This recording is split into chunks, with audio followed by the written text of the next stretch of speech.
Buenas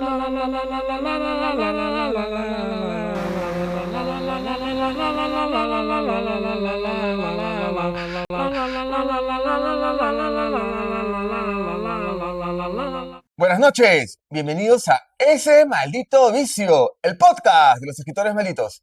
En esta edición tenemos como invitado al poeta Roger Santibáñez. Él acaba de publicar el libro Inmaculada Concepción con el sello Quehuerti. Buenas noches, Roger, ¿cómo estás? Bienvenido a Librería de Lima. ¿Qué tal tu segunda experiencia en Librería de Lima? ¿Qué has encontrado en esta segunda indagación? Magnífica, magnífica experiencia, la verdad. Es sorprendente la cantidad de libros que hay acá y la cantidad de excelentes títulos, sobre todo del pasado, ¿no? Ujú. Y aquí en la sección de literatura me encontré, por ejemplo, el clásico de C.M. Boura, la historia de la literatura griega, el famoso librito de la conocida colección Breviarios del Fondo de Cultura Económica de México, que la conozco bastante porque mi papá en su biblioteca en mi casa en Piura, pues tenía muchos breviarios del Fondo de Cultura Económica, que son de un abanico grande de posibilidades y de disciplinas, ¿no? Ujú. Y me encontré también otro librito que me interesó, que es El sentido tradicional de la literatura peruana, firmado por Raúl Porras Barrenechea. Mira tú. Eso. Roger, ¿y alguna librería que se asemeje a la nuestra en Estados Unidos? Sí, hay una en Nueva York Ujú. que es algo parecido por la amplitud, por lo grande que es, y también porque tiene una extraordinaria sección de libros en español, Ujú. muy amplia también, y donde puedes encontrar cosas maravillosas. Por ejemplo, ahí encontré El Lunarejo, el libro famoso del apologético de Luis de Góngora, Ujú. de Espinosa Medrano, el cusqueño, llamado El Lunarejo, ¿no? Sí, claro. Entre otras cosas, ¿no? Mira tú. Curiosidades, ¿no? Que se encuentran en las librerías, como esta. Vayamos ahora a tu nueva publicación de Quehuerti, Inmaculada Concepción. Eh, bueno, tú eres de Piura, tú eres piurano, y debe tener alguna sintonía con algún recuerdo del pasado, la Inmaculada Concepción, el barroco y tu infancia, y después tu posterior trabajo en la poesía con el tema religioso. Cuéntanos al respecto. Bueno, la verdad es que, digamos, la imagen de la Virgen de la Inmaculada es la imagen de la Virgen de todos los colegios jesuitas. Yo estudié en el Colegio Jesuita de Piura, llamado San Ignacio de Loyola, y entonces ahí practicábamos una pleitesía grande a la Virgen de la Inmaculada. De hecho, el himno de todos los colegios jesuitas es el himno a la Inmaculada. Madre mía Inmaculada, que nunca podré olvidar, ¿no? Entonces yo tengo una fijación de esta imagen, y aparte de eso, pues también mantengo una relación con la imagen de la Virgen de Guadalupe y también con la Virgen del Carmen. De hecho, yo me llamo Roger del Carmen porque, según mi mamá, fue un milagro de la Virgen del Carmen el que yo pudiera haber nacido. Me comentaste que hay una historia, ¿no? Hay una bueno, de la relación con la Virgen del Carmen de tu familia. Ah, sí, lo que pasa es que mi bisabuela, Ujú. durante la ocupación chilena, en la guerra con Chile, la familia tenía un fundo por Huachipa y se fueron a vivir allá para evadir la ocupación, pues, ¿no? Y en un paseo que estaba haciendo mi bisabuela, muy jovencita, de 13 a 14 años, por los alrededores del fundo, la encuentra una patrulla del ejército chileno. Y el capitán y los soldados dijeron, uy, perfecto, violación, ¿no? Entonces en ese instante ella se arrodilló y clamó al cielo a la Virgen del Carmen que la protegiera. Y el chileno se quedó absorto y dijo, uy, ¿qué? No, con la mamita, no, con la mamita, no, no. Y la soltaron. ¿Por qué? Porque la Virgen del Carmen es la patrona del ejército chileno. Ujú. Y entonces a partir de ahí, en la familia de mi mamá, todas las mujeres desarrollaron una profunda devoción por la Virgen del Carmen, como es la que tenía mi mamá. Ok, buena historia.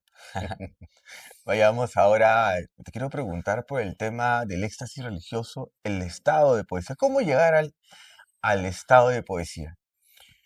Bueno, justamente el estado de poesía, o estar en poesía, como yo Sí, digo, tiene que ver con varias cosas. Por ejemplo, hay una cita, un pensamiento de Pound, el grande poeta de los Estados Unidos del siglo XX. sí, Pound claro. tiene una frase que dice, Dios es un estado de la mente, un Ujú. estado mental. Esa frase me gusta mucho y yo creo en ello. O sea, para mí, Dios es un estado mental.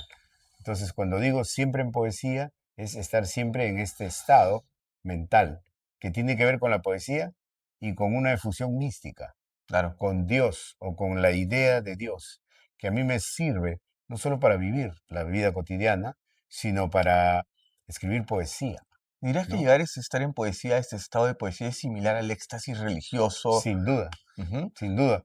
Yo soy un gran lector de la poesía mística española, de la época del Renacimiento y el Barroco, ¿no? De Juan de la Cruz, por ejemplo, ¿no? Con el famoso Cántico espiritual y la noche oscura del alma, ¿no?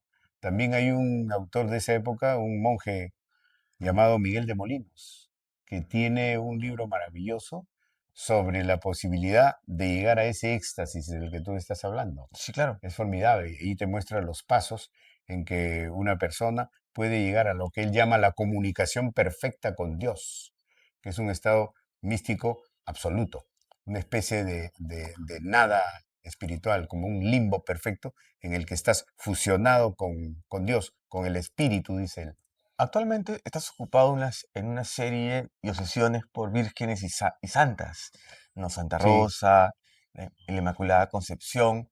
Santa Rosa era una mujer que alcanzaba el éxtasis, digamos, a través del martirio.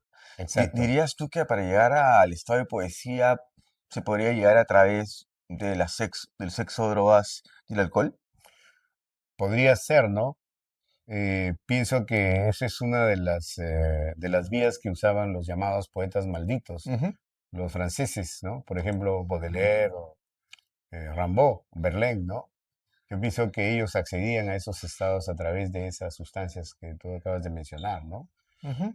Entonces, sí, pienso que es muy posible eso. Y tú has optado por dejar esas sendas ahora por el camino de digamos, bucólico, de la contemplación de la naturaleza, que también es manera de llegar al éxtasis.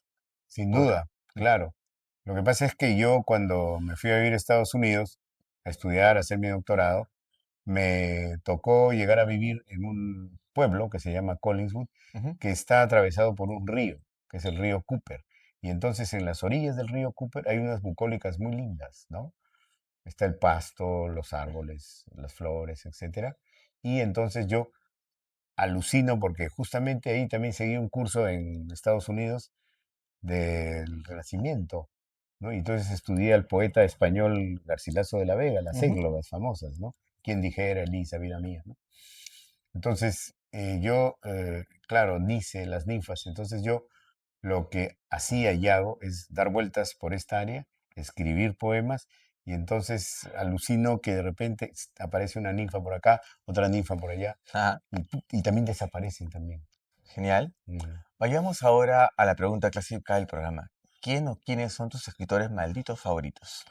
Bueno, sin duda, pues tendría que mencionar a los tres grandes franceses, ¿no? Verlaine, Baudelaire y Rimbaud. Ujú, Son los tres tótems que yo siempre he adorado. Sobre todo Baudelaire, Las Flores del Mal, y Rimbaud, sin duda, ¿no? Tanto las iluminaciones, pero más, mucho más, la temporada en el infierno, la estación en el infierno. ok. ¿Y peruano? Peruano, pues sería Guillermo Chirinos Cuneo, sería mi poeta maldito favorito. Genial. Ahora quiero que vayamos a un poco a Cloaca. Ok, Sí, me interesa bastante el tema del parte de expulsión.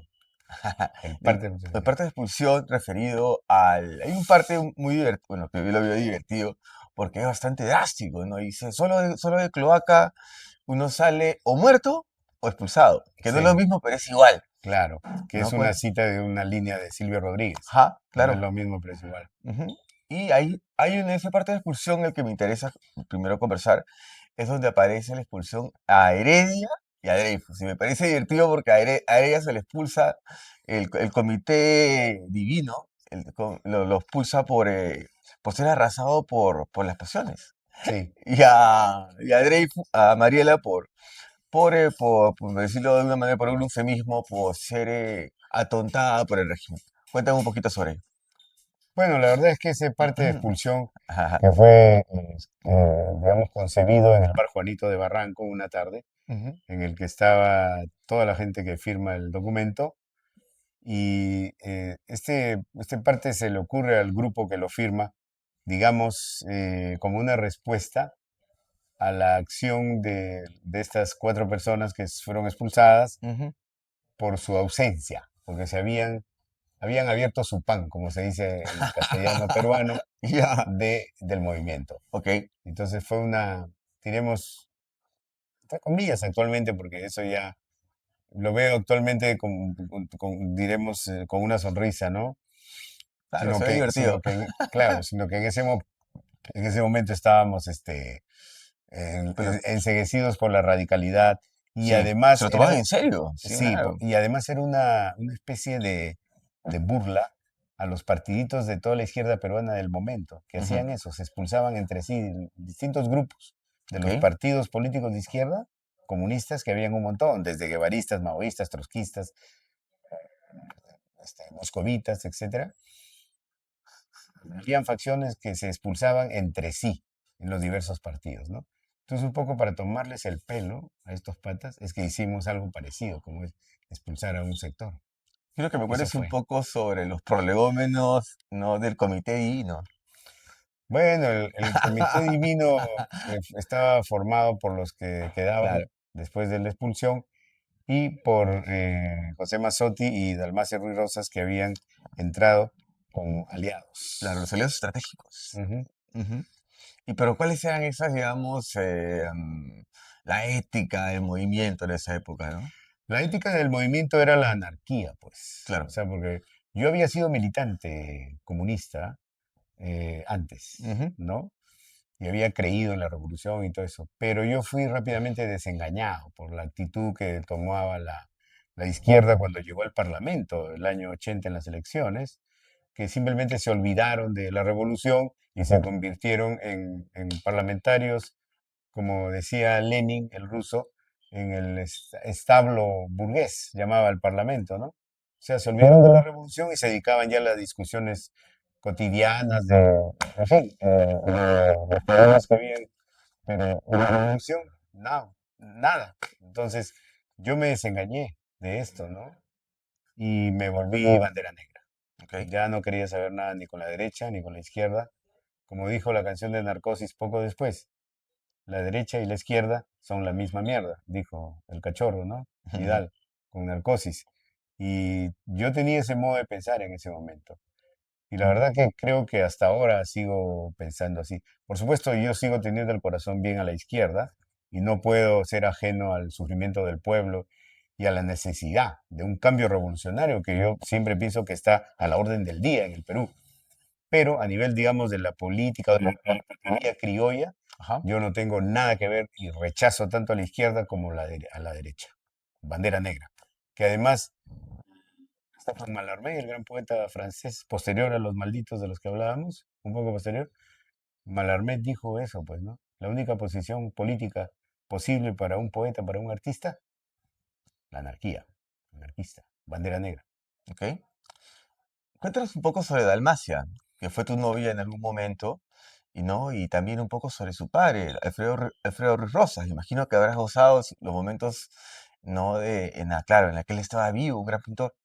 Claro, así es. Bueno, Dalmacia Ruiz Rosas Samojot, Sí, ella, la madre de Dalmacia. Ujú. magnífica poeta, Ah, y bueno, sí, ella desde muy niña creció en este ambiente, pues, ¿no? Su papá, un gran pintor, Alfredo Ruiz Rosas, su sí, mamá, extraordinaria actriz, claro. Dalmacia Samojot, Ujú, ¿no? Entonces ella desde muy niña tuvo una formación intelectual profunda, ¿no? Y el desarrollo de una sensibilidad también extraordinaria, fuera de serie, Dalmacia.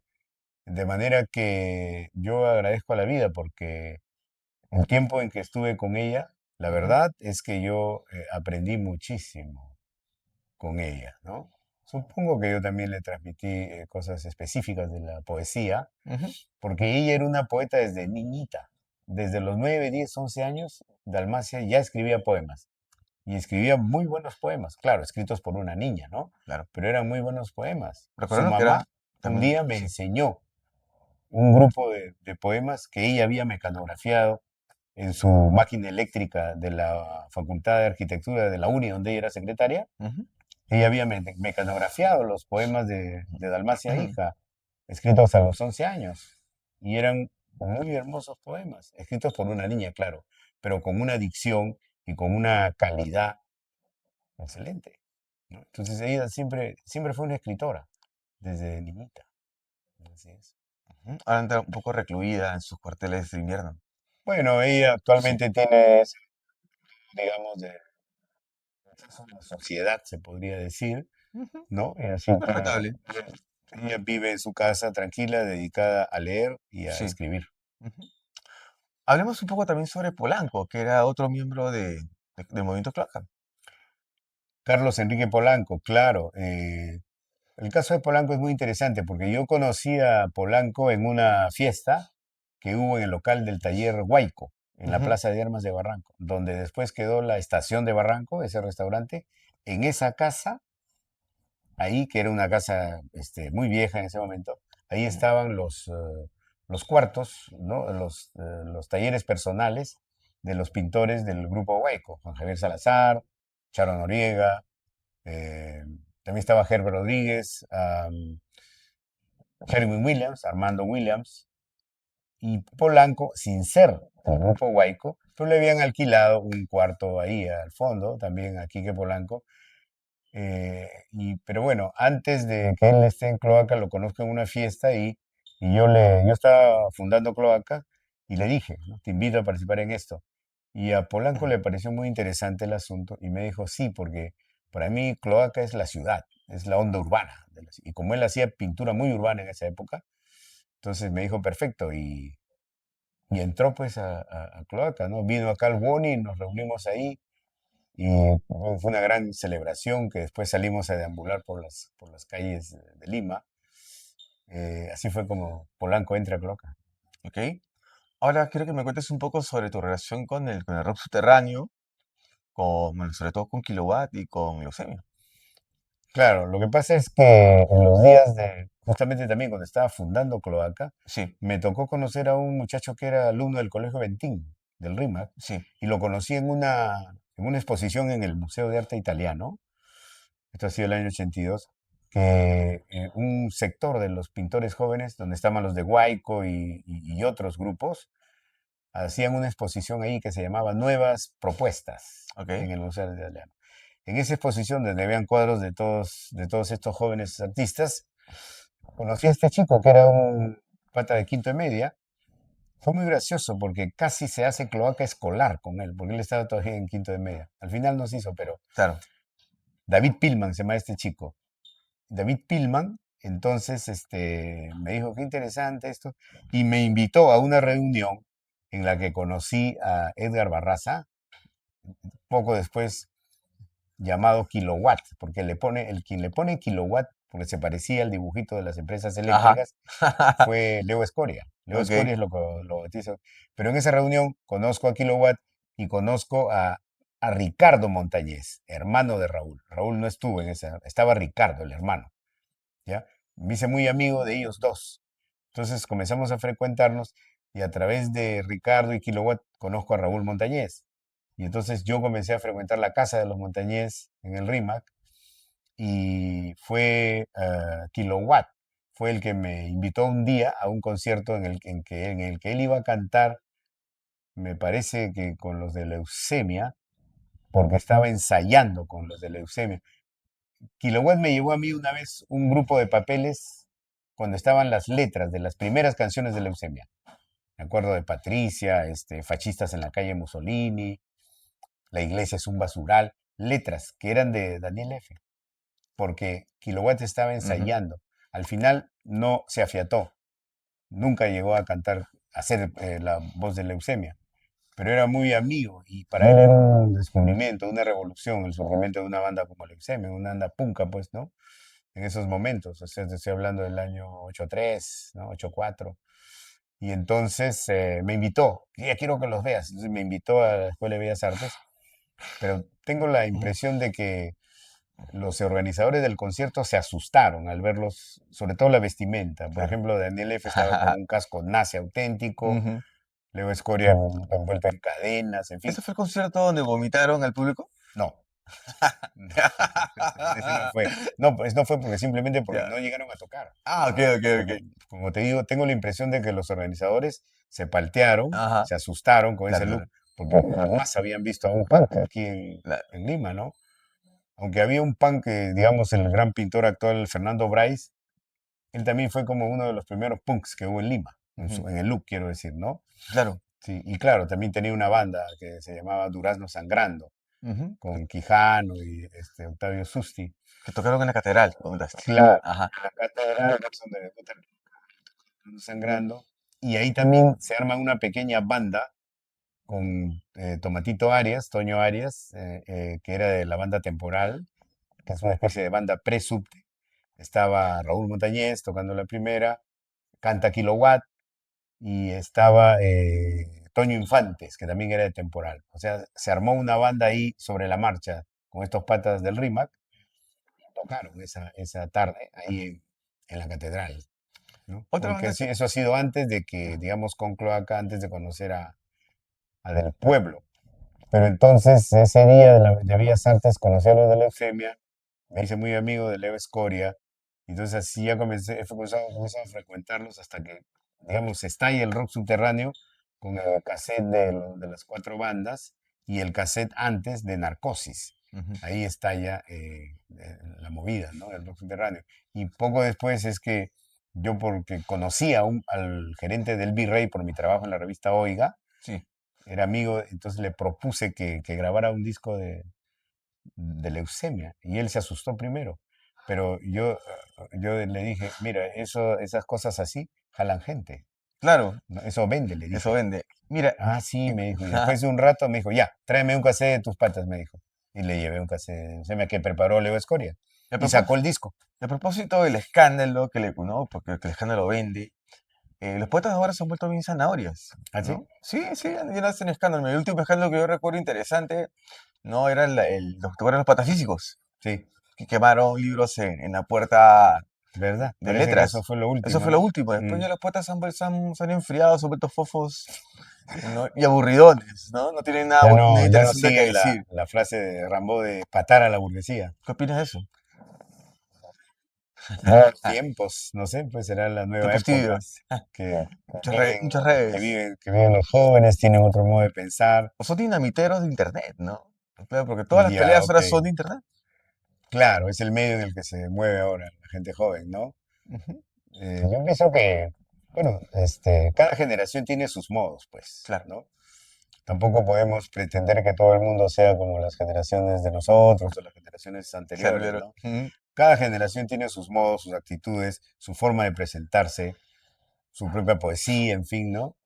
Así que, bueno, ellos sabrán lo que hacen. Claro. Cuéntame una anécdota sabrosa, bizarra, divertida con algún poeta que hayas conocido. A ver, por ejemplo, una vez Antonio Cisneros, que era mi buen amigo y mi profesor en San Marcos, me invitó a su casa en Punta Negra. Me invitó a mí y a Dalmacia Ruiz Rosas, que era mi compañera, como se decía en esa época. Y entonces formó un pequeño grupo donde estaba Belardo Sánchez León, estaba Mario Montalbetti, Edgar Ojara, y también estaba Nicolás Yerovi, que era eh, la pareja de Charo Cisneros, hermana de Toño. Y entonces fue una bonita reunión en Punta Negra y Toño dijo, bueno, hay que jugarnos un partidito de fútbol. Entonces todos nos pusimos a jugar pésimo. El único que sabía jugar fútbol era Edgar Ojara, que era futbolista profesional. Edgar Ujú. jugaba en el Aurora Miraflores. Ok. Sí, yo he ido a verlo a los entrenamientos en el Colegio Pestalozzi, donde entrenaba el Aurora Miraflores, donde jugaba Edgar Ojara. Bueno, termina el partido y entonces Toño Ujú. dice, ok, patos al agua, todo el mundo. Y Ujú. todo el mundo, de cabeza a las olas, ta, ta, ta. Y en eso vimos que Toño estaba como buscando algo en el mar, ¿no? Y Dalmacia se acerca y lo mira, no sé qué, y suelta una carcajada estentórea, Ajá. Dalmacia. ¿Qué Sí me lo pasó? imagino. Entonces nos avanzamos hasta donde estaba ella con Toño, ¿no?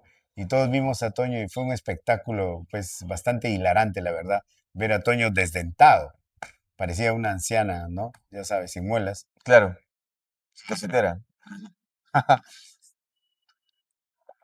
Los que son no sean malos, ¿no? Una risotada general, ¿no? Pronto después, Toño Cisneros dice, bueno, solo lo que me queda es que de aquí a 5.000 años encuentren la dentadura y digan, basta, perdí a Toño Cisneros. Una ecología poética. Para finalizar, ya que hemos hablado de las partes de expulsión, ¿qué decía tu parte de expulsión? Porque también fuiste expulsado en algún momento de cloaca. Claro. Bueno, esa fue una pretensión, pues, de Novoa. De Novoa. Sí, sí, Qué sí, de curioso. él partió, de querer aparecer como fundador de Cloak, lo cual es simplemente inexacto, Claro. porque si bien él formó parte del grupo fundador, diremos, el grupo fundador, el núcleo fundador, que fueron Mariela, él, Guillermo Gutiérrez y yo, Ujú. ¿no? Grupo inicial.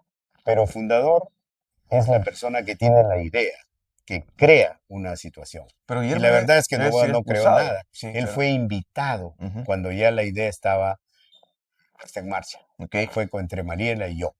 Invitamos a rezar. Y ese fue el primer grupito. Ah, Entonces, esa pretensión era razones en ese momento. Eso es lo que lo llevó a hacer eso. Absurdamente, pues, porque esa no es la verdad histórica. ¿y cómo, Así ha sido. y cómo quedó cloaca? ¿Quién capitanea ahora? O sea, Bueno, en ese momento lo que pasa es que Jorge Mazzotti, desde Estados Unidos, que siempre, o sea, desde los tiempos antiguos y antes de Cloaca, tuvo una, digamos, tuvo una relación con Mariela Dreyfus que terminó muy mal. O sea, ellos terminaron, la verdad es que terminaron odiándose mutuamente, muy ferozmente, desde esos tiempos, antes de Cloaca, cuando estábamos en San Marcos. Y entonces, que siempre quería desmerecer a Mariela, ¿no? En la poesía y bueno, en Cloaca, ¿no? Entonces, para él, apoyar esa pretensión falsa de Novoa significaba negar la calidad de fundadora de Mariela. Por eso él apoya eso, mm, ¿no? Lo cual me pareció muy mal, porque él sabía perfectamente la verdad, porque Mazzotti era mi íntimo amigo, y era como un hermano mío. Bueno, a partir de ahí ya es, o sea, se produce un distanciamiento entre Mazzotti y yo. Y entonces es una especie de polémica, y ujú. en un momento yo me separo de esto, no quiero saber nada con el asunto, ahí está, hagan con Cloaca lo que quieran. Entonces, José Mazzotti agarró una cosa así, ¿no? Más Entonces, raro. Sí. claro, y entonces, Ya.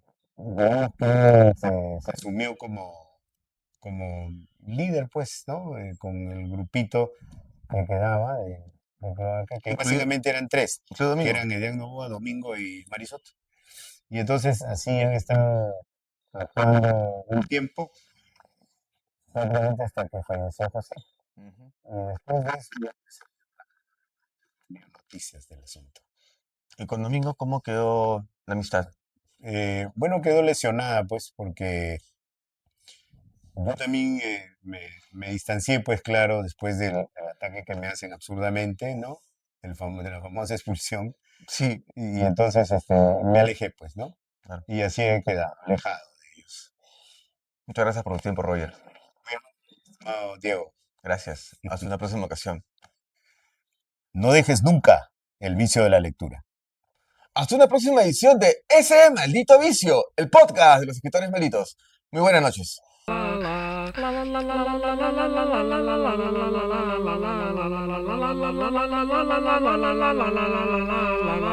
Quack, quack, quack, quack, quack, quack, quack, quack, quack, quack, quack, quack, quack, quack,